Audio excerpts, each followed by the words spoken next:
Bien amigos, ya listos para arrancar con nuestro primer invitado, el ingeniero Carlos Benquique, para hacer un análisis de lo que está aconteciendo en dos instituciones muy importantes, ¿no?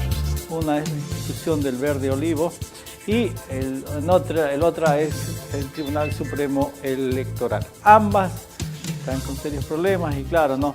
Eso genera preocupación en todo lo que respecta a la sociedad. Pero antes de nada, darle la más cordial bienvenida. Ingeniero, muy buenos días. Gracias, Un gusto tenerlo acá en la revista. Gracias, contento de estar aquí en Unitel nuevamente y bueno, un mes que empezamos, un mayo importante para todos los bolivianos. Aprovecho de felicitar a todos los trabajadores, trabajadoras de todo Pando, de todo Bolivia, que día a día vienen haciendo una labor para el desarrollo del departamento, dando ese gran trabajo. Entonces, felicidades a todos ellos. Aprovecho este momento para ello. Muy bien, perfecto. Sí, bueno, ya ahí se menciona el preámbulo de lo que vamos a hablar. ¿Qué es lo que está pasando, a ver, con la institución del Verde Olivo? Creo que en Bolivia las políticas nacionales de este gobierno no han sido contundentes en lo que viene a ser la lucha hacia el narcotráfico, y esto ha realizado o ha pasado que el narcotráfico, el crimen haya podido penetrar dentro de la institución Verde Olivo, de la policía boliviana.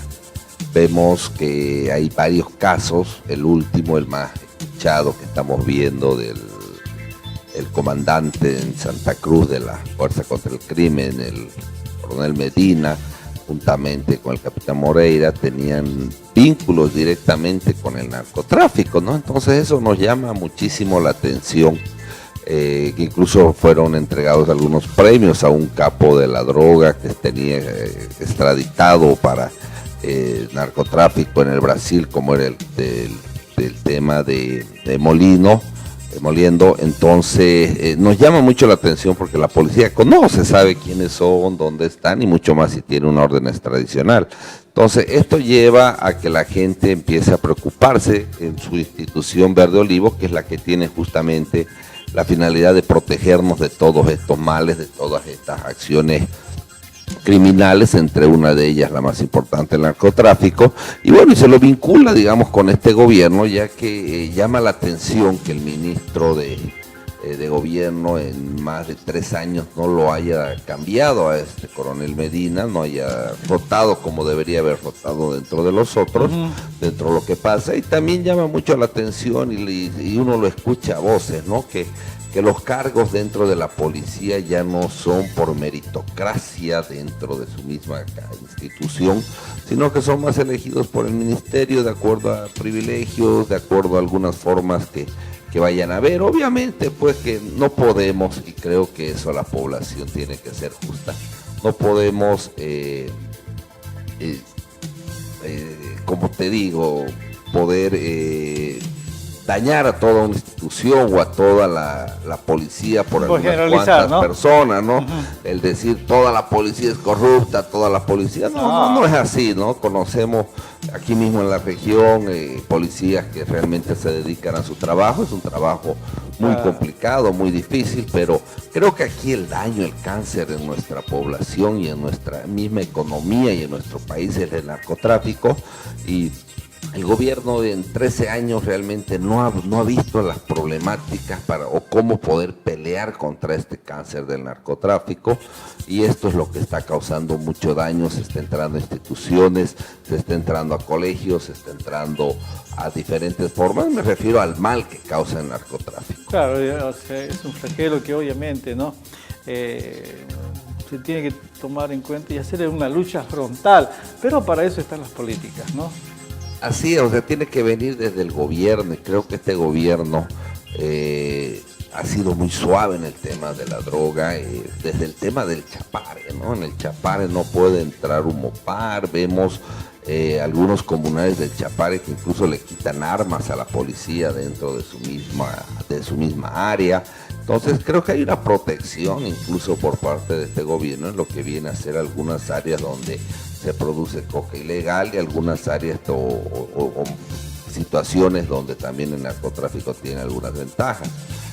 No podemos ser alegremente discriminar y decir y pensar que la policía en sí es la causante de todos estos males y que la policía es la corrupta y que todos los policías y salir a apuntarlos a todos sería injusto. No creo que es el camino, pero sí tenemos todos los bolivianos que ser conscientes que en estos 13 años, 14 años de gobierno del MAS no ha habido una lucha frontal contra el narcotráfico.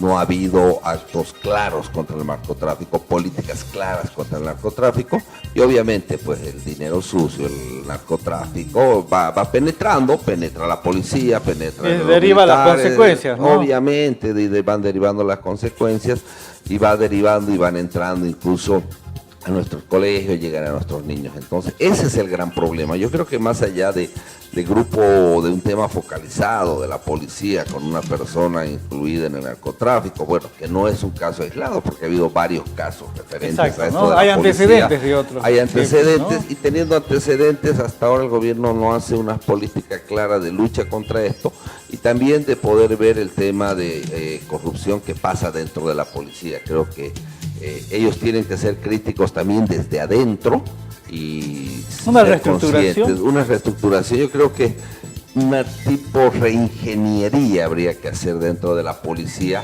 pero pensada con ellos mismos. Me imagino que hay muchos policías, muchos coroneles, muchos tenientes coronel que lo entienden esto, que lo miran esto y que se sienten incluso no tomados en cuenta por su meritocracia, ¿no? Como antes era, sino que hay algunos que les correspondería ser generales o comandantes, pero lastimosamente los hacen a un costado porque prefieren tal vez un poco más de gente funcional hacia un gobierno que la meritocracia que debería de tenerse dentro de la policía. Entonces esa reingeniería se tiene que construir, se tiene que volver a armar y creo que es una parte fundamental dentro de lo que vendría a ser el nuevo gobierno en Bolivia. Ingeniero, una senadora que mencionaba, decía, bueno, que retorno de la DEA. Bueno, yo creo que los bolivianos somos lo suficientemente capaces de arreglar nuestros propios problemas.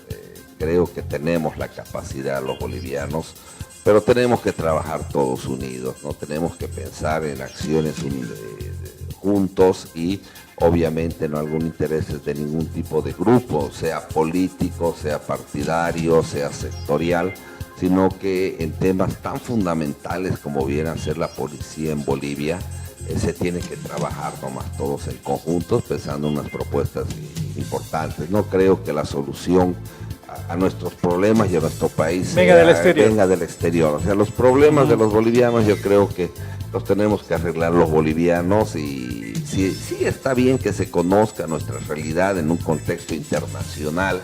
Es importante, sí, pero ya que venga gente de afuera que entren, creo que no es el camino. Creo que los bolivianos podemos solucionar nuestros problemas. A ver, otra institución también que está con serios problemas debido a las constantes renuncias de gente que durante muchos años formó parte de lo que es el Tribunal Supremo Electoral, y esto está generando algunos problemas, ¿no?, dentro de lo que es esta institución.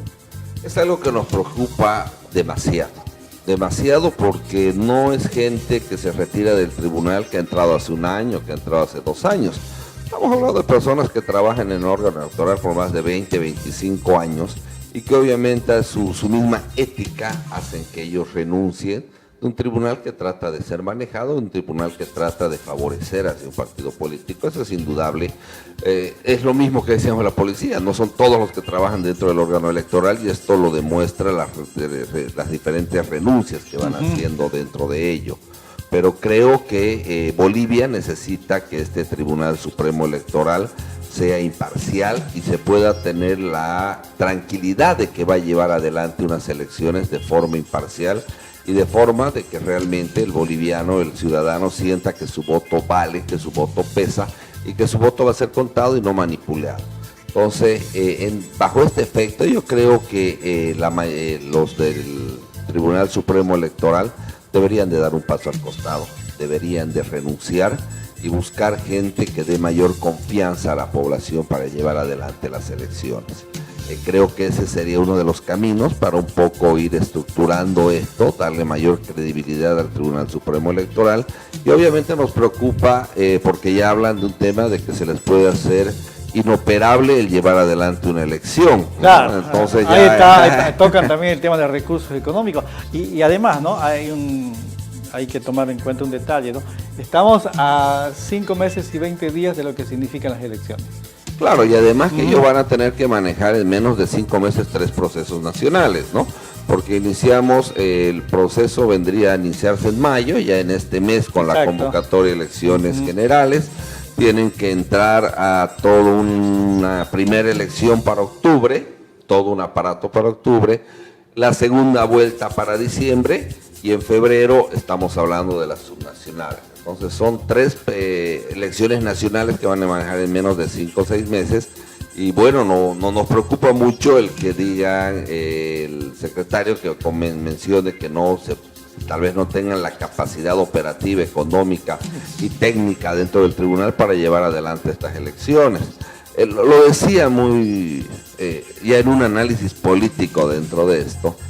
Yo tenía la figura de que el partido de gobierno lo que quiere es juntar las elecciones nacionales y las elecciones subnacionales. Una hipótesis que manejo dentro de ello, ojalá que no sea así, que el tribunal trate. ¿Por qué hace justamente referencia a eso, de que puedan juntarse las dos Porque elecciones? creo que sería una movida política que le convendría al partido de gobierno, ¿no? ¿Qué sentido? Él sabe que a nivel nacional, en las subnacionales, existen 3, 4 partidos que tienen fuerza en lo que viene a ser oposición, que pueden lograr realmente diputados, senadores dentro de la Cámara, pero que lastimosamente por diferentes aspectos, desde algunos funcionales al MAS hasta algunos egos personales, no se ha podido consolidar esa alianza total de los partidos en lo que viene a ser la unión. Pero conoce que a nivel departamental el tema es mucho más fácil, a nivel municipal el tema es mucho más fácil, incluso hasta para las mismas conversaciones. Entonces creo que él quiere permitir o lograr que mientras nosotros estemos concentrados nacionales no podamos hacer alianzas en las subnacionales, ¿no? Si digamos, yo puedo dar un ejemplo, nosotros en MNR estamos en carrera nacional y bueno, los del PRI o los de demócratas están en carrera nacional. Ese momento es muy difícil que nos reunamos a pensar en la subnacional y en una alianza subnacional porque cada uno está concentrado en su candidato, en su presidente. En esa elección. Claro, entonces ir juntos para una cosa, separados para otra, sería muy difícil. Entonces yo creo que más o menos las cartas se están jugando hacia ellos. Si no me equivoco, seguramente me van a volver a entrevistar de aquí un tiempo diciendo, parece que tenías razón en ese sentido. Habrá que esperar a ver. Sí, ingeniero, de verdad, muchísimas gracias por habernos visitado, como siempre, sí, y desearle lo mejor para este mes de mayo, mes que sea lleno de éxitos. Gracias, querido Ronald, y contento de estar siempre en Unitel para hablar temas tan importantes y creo que eso le hace muy bien a la población. El poder debatir, el poder escucharle, el poder ver diferentes puntos de vista sobre lo que pasa en Bolivia y ese trabajo que hacen ustedes en la prensa con esa apertura que lo hace Unitel creo que es muy favorable para nuestra población en COVID. Entonces aprovechar de felicitar al gerente, felicitar a Tebo, a todos los trabajadores también de la prensa por ese trabajo loable y tan difícil que ustedes realizan. Muchísimas gracias, sí, ingeniero. Sí.